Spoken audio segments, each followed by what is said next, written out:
Ini kan mengingatkan kita semua. Satu, semakin tua semakin taat kepada Allah Ta'ala. Semakin tua semakin lembut hati dan mudah memaafkan. Semakin tua semakin bermanfaat bagi sesama. Semakin tua semakin dekat dengan Al-Quran dan majelis ini.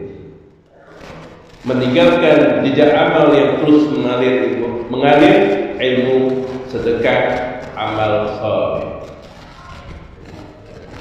Tadi hadisnya yang saya bacakan di depan tadi. Karena apa ini? Ada beberapa hal yang akan dimintakan pertanggungjawaban di hadapan Allah. Apa saja? Pak? Umur, kemudian ingat pelajaran kita, harta kita, kemudian apa lagi?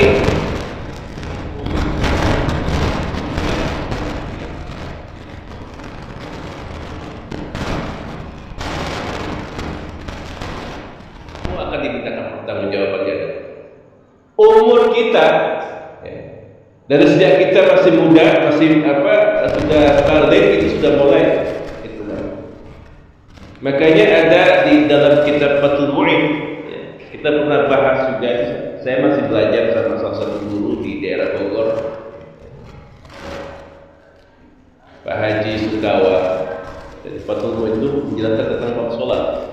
Ini sekilas saja. Begitu pentingnya tentang sholat. Umur 5-7 tahun itu sudah boleh kita suruh takmur ya, di sholat. Kalau dia tidak mau, dipukul. Tapi pukulnya itu tidak sampai cedera, memperingatkan. Itu 7 tahun. 7 tahun itu belum balik, masih mumayyiz, masih menjelang, masih dalam rangka pendidikan. Baru umur balik itu sekitar berapa? 15 lah ya. 14-15 itu sudah lain lagi, sudah wajib kategorinya balik. Jadi 7 tahun saja itu boleh dipukul, tapi tidak menyakitkan. Setelah balik itu sudah wajib. Ini kami sampaikan mengingat al-fakir. Bapak-bapak punya anak-anak remaja semua ini masih muda-muda, yang belakang juga. Pentingnya sholat, karena sholat adalah bentuk kewajiban kita sebagai hamba kepada Allah. Sederhana saja logikanya. Yang menghidupkan kita siapa? Yang ngasih rezeki kita siapa? Yang menjaga keluarga kita siapa? Yang beri nafas siapa? Wajar kalau kita sholat, ibadah kepada Allah Subhanahu wa Ta'ala. Bentuk pengabdian. Banyak-banyak berdoa. Selanjutnya tentang umur. Tadi kan umur dipertanggungjawabkan, harta juga dipertanggungjawabkan, ilmu juga dipertanggungjawabkan. Jadi kita ini sebenarnya sama fungsinya. Mari di sini mungkin Allah berikan amanah melalui majelis taklim ini untuk menyampaikan sesuatu ilmu yang memang harus ada dasarnya. Karena apa? Kalau mengamalkan sesuatu ya, tanpa didasari oleh ilmu maka tertolak. Makanya ada sanad namanya, Pak. Sanad itu ada rujukan ya. Misalnya kita belajar dari mana gurunya, dari hadis seperti apa, riwayat siapa, terus sampai Rasul. Terus itulah fungsinya majelis saling mengingatkan kepada kebaikan. Karena apa hadirin? Dengan adanya umur yang Allah berikan kepada kita, ada majelis yang Allah berikan kepada kita, itu fungsinya mengingatkan. Karena kalau orang tidak mau belajar, tidak mau hadir di majelis, berarti dia sudah sombong. Thalabul ilmi fariidatun ala kulli muslim. Thalabul ilmi minal mahdi ila terserah mau hadir di mana, masjid wajib. Pokoknya tetap harus ada fungsi supaya kita tidak berasumsi. Biasanya kalau di masyarakat, mohon maaf ya, jamaah dimanapun berada suka terjadi perdebatan ya. Kalau kita tahu yang didebatkan itu ada dasarnya, enak kita diskusi, namanya sharing. Kadang yang khawatir adalah berasumsi, Pak. Berasumsi sesuai dengan apa yang dipikirkan, akal saja. Udah erat-erat ujung-ujungnya berat. Itu yang khawatir, Pak. Yang tadinya sahabat, ya kan, karena tidak diberikan pengetahuan yang baru sedikit, terus dia berkuar-kuar, boleh kita berdiskusi. Cuma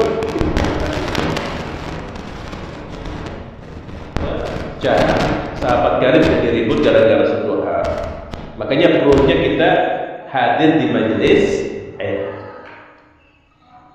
hadirin hadirat yang dimuliakan Allah Ta'ala. Kemudian yang selanjutnya, ini nasihat ulama ya tentang usia dan amal. Imam Hasan Al-Basri rahimahullah ta'ala, wahai anak Adam, sesungguhnya engkau hanyalah kumpulan hari. Setiap satu hari berlalu, maka sebagian dirimu ikut pergi. Betul. Jadi kalau udah berlalu kan, ya ada itu udah hilang. Betul kan? Tadi saya ketemu sama paman di toko, gak balik lagi paman. Kita ngapain itu udah lewat itu. Anak-anak muda demikian juga, kumpul-kumpul kalau nggak diisi orang yang baik, ya sudah hilang. Karena hidup kita itu adalah saat ini. Yang kemarin yang hari ini sama ke depan, dan ke depan itu sifatnya adalah Allah. Ada yang tahu nggak? Wallahu a'lam bishawab. Jadi Bang Tony semua kepikiran nggak? Enggak. Kalau sudah hati-hati. Itulah takdir, dicontoh betul ini yang kita inginkan, tapi itu takdir Allah, harus dirasakan. Tinggal sikapnya seperti apa, hikmahnya.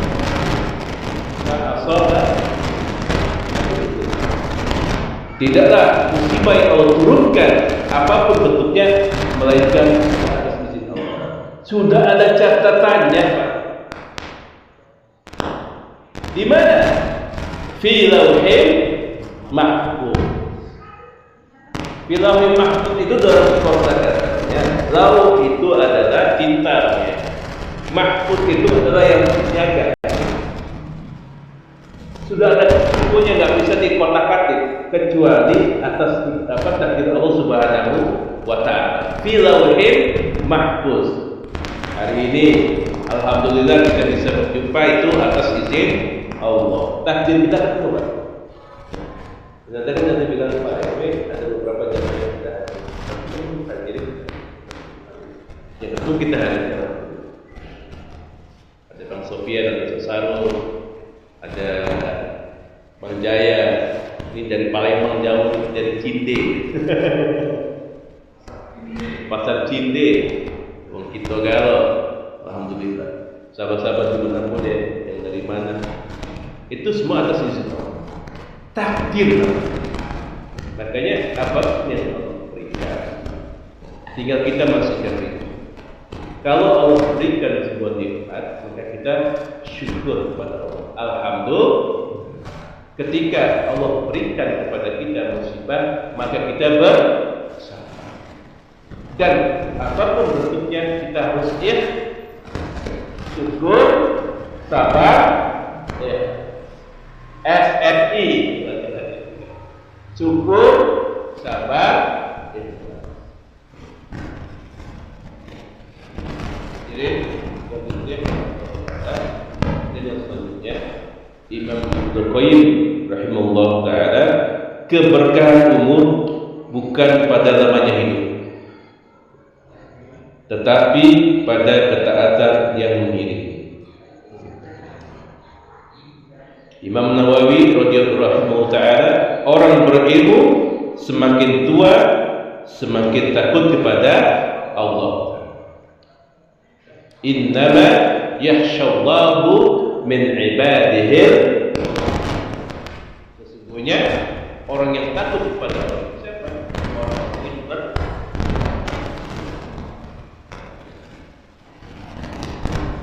dia ustaz, tidak mesti dia profesor, yang jelas dia memahami makna kehidupan dunia, tugasnya seperti apa, mau belajar, orang yang terus belajar itu bisa dikatakan ulama.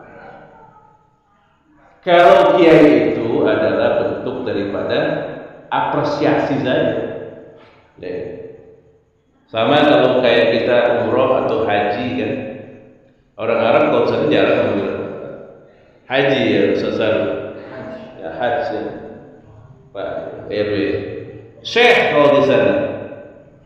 Jadi kalau orang-orang Arab itu nggak dipanggil, misalnya Imam Masjidil Haram, dipanggil nggak dia haji? Enggak, Syekh Muhammad Sudais misalnya, atau Syekh Ghamidi, ya kan? Atau Syekh Maliki misalnya, ada ini lain, ya kan? Nah di Indonesia ya boleh saja itu menandakan haji, seterusnya. So, jangan sombong aja. Nauzubillah min zalik. Seperti itu. Jadi usia kita akan diminta pertanggungjawaban, dihabiskan untuk apa masa mudanya, ya kan? Kemudian harta kita yang Allah berikan ini dari mana asalnya, digunakan untuk apa, dimintakan pertanggungjawaban di hadapan Allah. Kemudian ilmu kita pun demikian. Tugas saya Allah berikan yang sedikit ini bukan untuk menggurui, tapi menyampaikan, sharing kita. Mungkin di antara kita yang lebih alim, tentunya untuk kebaikan kita semua. Kemudian untuk selanjutnya penutup renungannya, usia boleh senja, tenaga boleh berkurang, rambut boleh memutih, tetapi selama iman masih menyala, pahala tidak akan pernah padam. Masya Allah. Jadi ini ngingetin kita nih, Pak, aku kan udah banyak juga. Usia itu kan udah hal yang lupa. Kalau yang masih muda ya nanti bakal juga tua juga. Cari waktu, akan gunakan betul waktu yang Allah berikan itu untuk beribadah kepada Allah Subhanahu wa Ta'ala. Demikianlah ya pelajaran kita malam hari ini terkait tentang keberkahan umur, semangat untuk beramal soleh. Apapun yang kita lakukan niatkan karena Allah Subhanahu wa Ta'ala, hanya mengharap ridho Allah Subhanahu wa Ta'ala. Fastabiqul khair, berlomba-lomba dalam kebaikan. Insyaallah yang sebentar ini bermanfaat untuk kita semua. Allah jadikan kita semua orang-orang yang senantiasa bersyukur kepada Allah Ta'ala, dan Allah selamatkan kita semua kehidupan fid dunya wal akhirah. Amin ya rabbal alamin. Itu dulu sebelum pertanyaan. Assalamualaikum warahmatullahi wabarakatuh.